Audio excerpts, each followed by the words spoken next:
Hello everybody, welcome back to another video, and if you're watching on Sunday, hope you're having a lovely weekend so far. I wasn't here last week, so thank you guys for bearing with me. I actually decided to take a week off.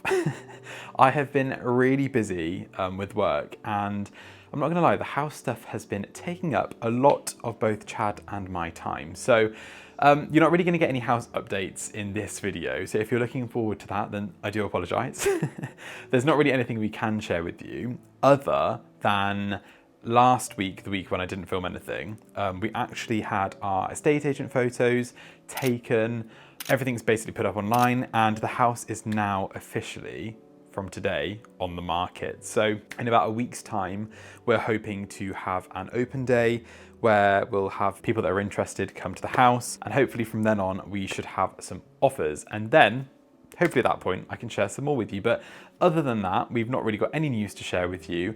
Obviously I still can't show you the new house, but thank you all for your messages. I really appreciate all the love and support you guys are giving at the moment. It's been really lovely to read through all of your comments, all your private messages, wishing us well, and how excited you all are for the next chapter. So stay tuned, we will get there, but it's going to take a bit of time. So I thought in this video we'd embrace the season that we're coming into. If you can tell, I think it's around 3 o'clock and it's nearly pitch black outside. It's really feeling like the first signs of winter. So we're just going to embrace the darkness. I'm not going to try and pop on any lights anywhere. I'm not going to try and make this look professional. This is the reality of what winter in Britain looks like. Lots of lamps on, candles on. I've just blown them out actually. I'll pop some candles on in a second, and we're just going to have a nice cozy video. But I'm just going to rewind time slightly because I do have some footage that I took, probably 2 weeks ago now, before we had the photos taken of the house. But there were so many bits around the house that we needed to fix. I hadn't painted in some areas.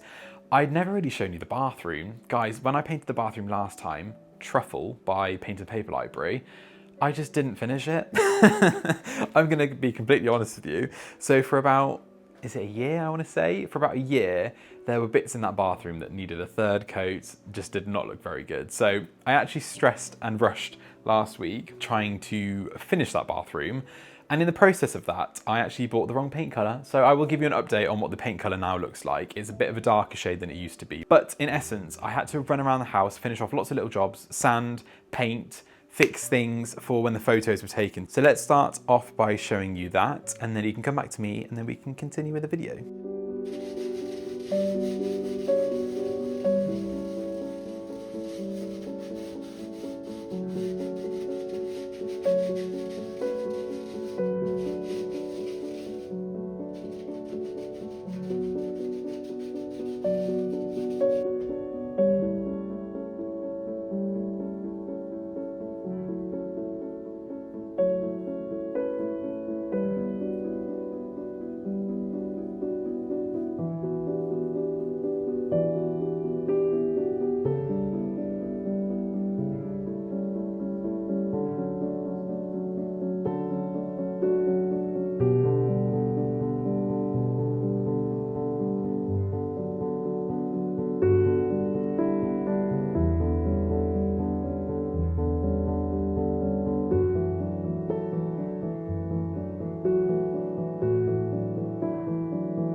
Welcome back to the dining room, everybody. As you can see, well, I think the other day I would have included a little clip of me painting.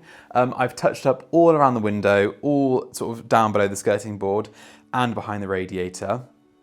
The reason it wasn't painted is because if you remember, and if you've been on the channel for a very long time, we painted the whole house, pretty much the whole house. It was the downstairs hallway, dining room and the upstairs landing, all in Mouse's Back by Fire & Ball. This was probably a year ago now. We loved it, but quickly we realized that this house is just way too dark for dark colors. So we went from a really, originally we had old white on the walls, which is another Fire & Ball color. It's more of like a greeny white. And we had the same color that we have now on the paneling and all the woodwork. So we changed all of that to Mouse's Back, and then we decided it was too dark. So we went back to a light off-white color called Off-White by Fire & Ball. So the reason we are painting everything today is because we are really lazy, me in particular. But when we painted it, I think we only gave everything 2 coats and some bits really needed touching up. And we just kept putting it off. We said we'll do it next weekend, the next weekend, and it just kept going on. And what, a year later, I'm stood here now going to paint. So it's taken a while, but I think this is the perfect time to get everything done. I've started in the dining room, so I think all of this is okay now. I'm gonna take off all the masking tape, and then I'm gonna move on to the stairs, because the stairs are probably the worst painted parts of this house. It's very messy. I need to completely redo it. And just make it look really nice, basically. But another room that we're gonna move on to in a minute, I think I'm gonna do this one before I get onto the stairs, because the stairs is quite a lot. But the living room, again, we painted from a really light color called, French Grey. I think it was French Grey by Fire & Ball. And then we decided it was too light, so we took it to a color called Cardamom by Fire & Ball, which we absolutely love. It comes across as green on camera, but in real life, it's more of like a dusky brown green, quite olive. It reads more brown than green in real life, but that color is absolutely beautiful. Does require a few coats because it's quite dark and the color on the walls was quite light before. It's also a dead flat finish, so it's quite matte, and I think it just needs, what, 3 or 4 coats, and we only gave it 2. So I'm gonna give that one another coat. I've just been out today to get some paint from Leyland. If you didn't know, Leyland mix Fire & Ball paints officially. They're not Valspar knockoffs, they are the actual genuine Fire & Ball paints. So we go and get ours from Myland, which is just down the road. So yeah, I've got my paint, I've got my paintbrushes, I've got my paint trays, I think. So I think I'm gonna give up on this now, move on into the living room and show you what a mess it is. Welcome to the living room. We're all very familiar with this room. The things I need to do in here, basically just give everything a quick light coat. I'm not going to do absolutely everywhere, but there are just bits so I can see like patchiness. So we're going to go over them. I also did fill these holes recently, but I've still yet to paint over them. So this just really shows how lazy I am. And then I also think, tell me whether this is being too much, but I think I need to lower these paintings. I always knew I needed to lower them, but I think they need to come down to about here. Paintings should be eye level. Yeah, I shouldn't have to look up to see them. So I think I'm going to have to drop them down a few inches just to make it look absolutely perfect. And then I need to pull this sofa forward because I know that skirting board behind the sofa hasn't been painted fully. So don't judge me, please. As you can see, I don't know if you can see that far down, but Fenton is just chilling on the sofa. He absolutely loves sleeping on the sofa. He doesn't like sleeping on the sofa with us. Or actually with me. He likes sleeping on the sofa with Chad, but he tends to avoid me for some reason. So we're gonna have to disturb his little nap, I'm afraid. But yeah, let's get changed and get painting this room.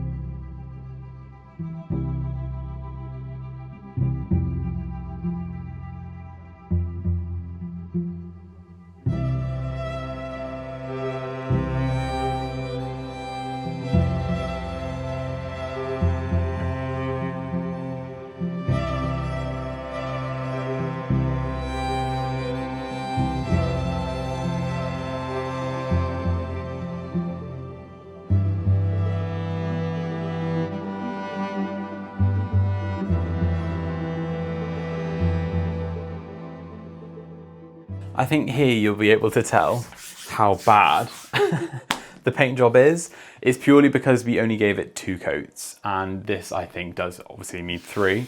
So I'm gonna sand all of this down now. I'm probably gonna remove some of these screws because I don't really need them anymore, and it just looks a bit messy. So let me take these two out, and then I'm gonna have to measure for these two paintings. These also need a good dust because I never dust up there, I'm not gonna lie.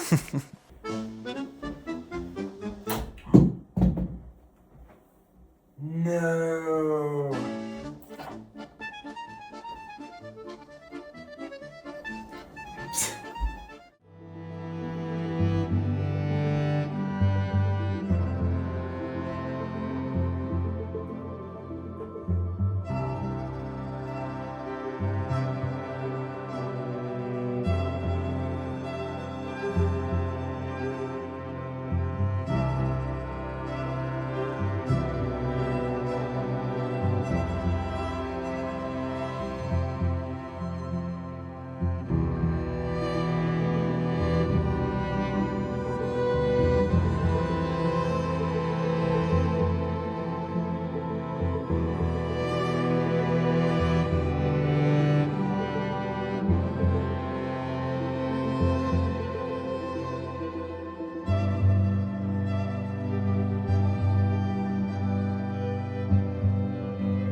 Good morning, everybody. We're coming at you from a very cold, grey, rainy autumn day today.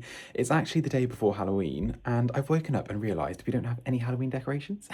So I think what I'm going to go and do now is head on over to the garden centre that we usually go to in Enfield, because last year at Halloween time they had lots of different sort of pumpkins, different sizes, different colours, some really ugly like gourds, some really gnarly, is that the right word? Really sort of dishevelled and ugly looking pumpkins. So we're gonna head there now. Hopefully they have some left. And then I think what we're gonna go and do is head on over to the new house. Obviously I still can't show you, so I might not leave this in because it's quite unfair, but we're gonna head on over to see the new house. We've got a viewing booked in, and then we're gonna come back and sort of try and Halloweenify the house, should I say. So it's ready for trick-or-treaters tomorrow. I did also buy some Harry Potter floating candles that I found on TikTok Shop. I've never bought anything from TikTok Shop in my life, but I saw these and I thought it'd be quite cool for the front of the house to make it look nice and sort of Halloween and spooky. So we've got a lot to do today. So I'm gonna go get ready, pop on a coat and get driving to Enfield Garden Centre.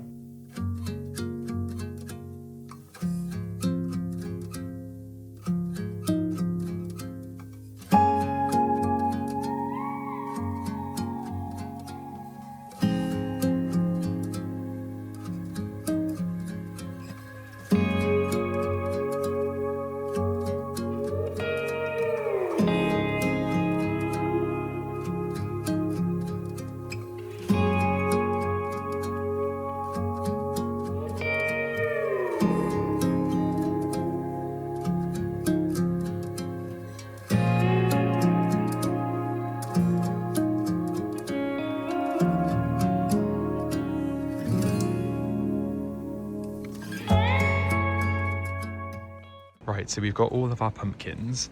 I've popped some white, I didn't get any gnarly ones, but I got some big white ones that I popped two there, obviously two small orange ones. We have some orange ones here, and then I'm gonna carve either of these two because we did this last year. We put some spooky lights in there and just made them look quite festive. And I think it's a nice little entrance for anyone trick-or-treating. But I'm also gonna try and hang somehow, I'm going to try and hang some like of those candles, those floating candles that I will show you in a second, just to make it look a little bit nicer. So I need to go and figure out some sort of contraption for this.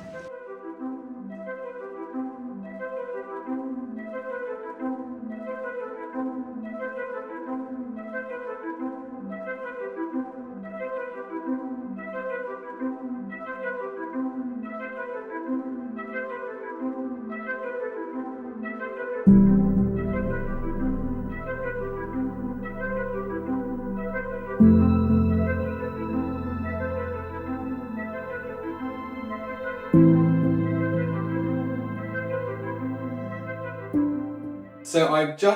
we've just been all over the shop trying to find lots of different sweets, lots of different chocolates, because we obviously are surrounded by lots and lots of families, which means at Halloween, our house becomes very, very popular. So I need to really quickly, I've done all the sweets, we've got lots of backups. Last year we actually ordered lots. How many times did we have to replace our sweets? It was like 3 times. I was doing orders on delivery every hour. We have these apps in London called GoPuff for like delivery, obviously, where you can sort of reorder sweets. So we just kept doing it last year, but hopefully this year we have enough.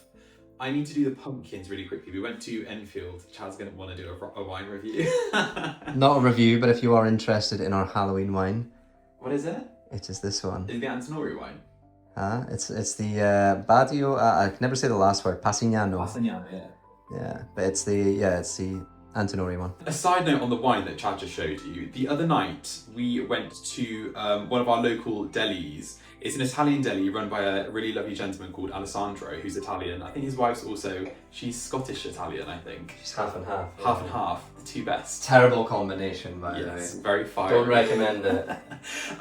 But they run an Italian deli in Forest Gate, so if you're around the area, then definitely head on in. But they had a wine tasting and like a pairing evening the other night, which was really, really lovely. So we went there with Villa Antinori. We tasted 6 wines. And one of the wines that Chad has just showed you was actually one of the wines there. We bought it, really, really lovely. So I'll leave a link down below.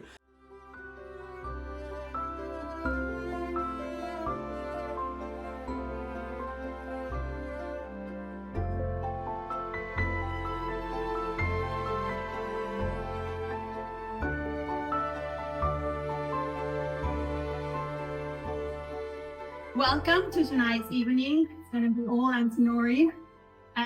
First, with just an introduction about me, for those who don't know me yet.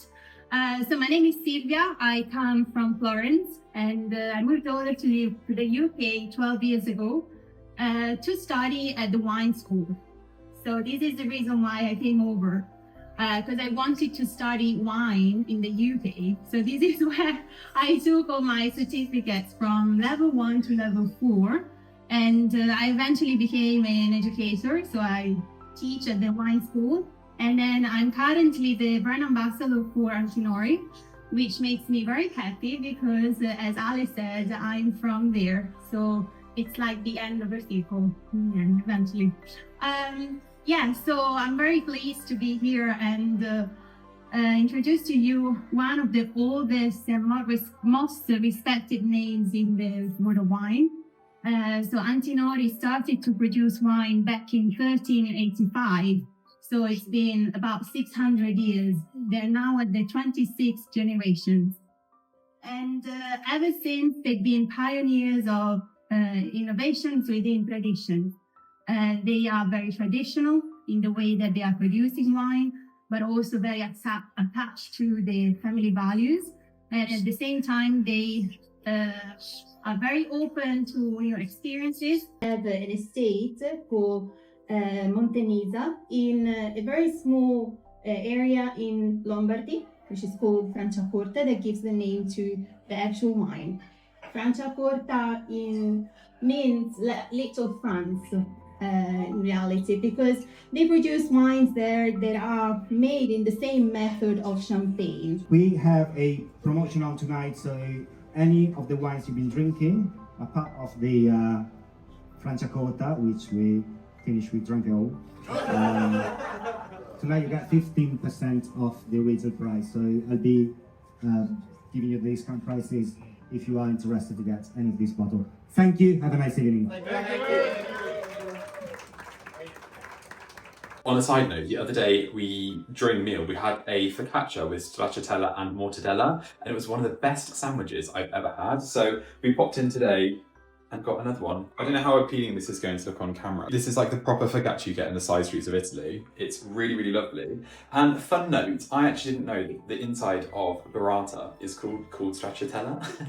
I thought it was a different type of cheese. So we were told by Alessandro today that it's not actually a different product, it's just the inside of the burrata, if anyone was wondering. But we're gonna snack on this quickly. I'm gonna carve some pumpkins. I said earlier we were going to go to the gardening club in Enfield. We did. Normally they have a really big pumpkin display, but obviously we're quite late this year, so it was a bit rushed. So we picked up all the pumpkins we could. I'm going to carve 2 to put on our sort of pillars on our front wall, make them nice and spooky. I'm not going to go for anything artistic because I do like the good old traditional spooky face with a candle in the middle. So I'm going to get to carving these now, and I'll show you the finished project in a second. But before I actually move on, the other day, I don't know if I mentioned this, but this is my first ever TikTok shop purchase.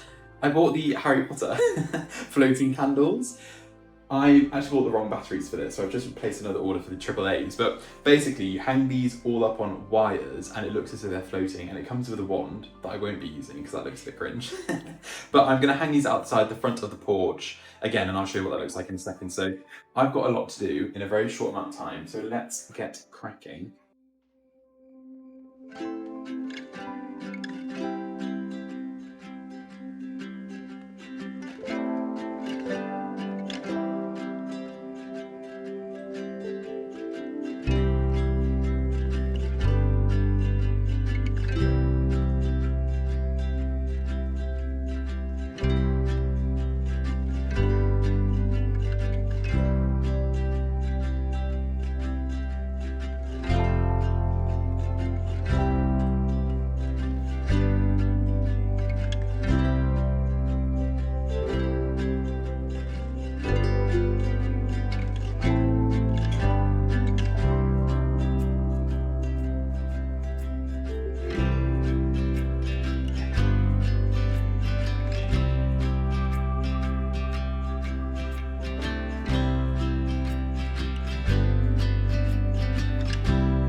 And then it was time to make some dinner. In the week, I like to keep things nice and simple, and this recipe is a solid go-to. It's baked mint rice with a pomegranate and olive salsa. It's super easy to make and brilliant for hosting. Everyone just digs in and it always goes down a treat. To make it, put some rice in a baking tray and add boiling water, a bit of butter and plenty of mint. Then cover it and bake it for 25 minutes. Whilst that's in the oven, make the pomegranate and olive salsa. You'll need pomegranate seeds, walnuts, olives, olive oil, and pomegranate molasses. I start by removing the seeds from a pomegranate, which is messier than it looks, but once you have all of the seeds, pop them into a small bowl, add the chopped walnuts and olives, 3 tablespoons of olive oil, and then a tablespoon of pomegranate molasses, and then mix it all together.